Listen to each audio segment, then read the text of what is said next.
So it's the difference between a well-investigated and well-papered case versus a case that is really not handled correctly.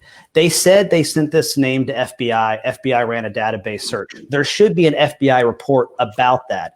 You can't get those records through the Federal Freedom of Information Act generally because there's a law enforcement exception. So we won't see what the FBI did.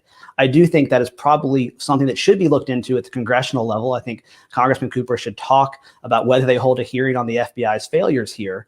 But at the state level and locally, you would expect paperwork to come back with at least the documentation that we've talked to FBI. Here's what they said.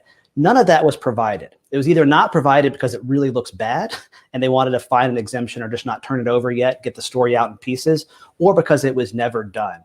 Based on what they did do, which was next to nothing, I would lean much more likely towards there's no paperwork at all because this was blown off so quickly. They said, oh, she's a crazy girlfriend. He won't talk to us. Let's go home.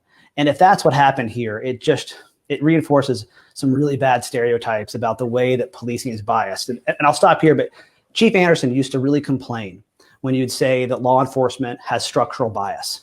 And that was a huge debate about the report around how often folks were stopped based on the color of their skin.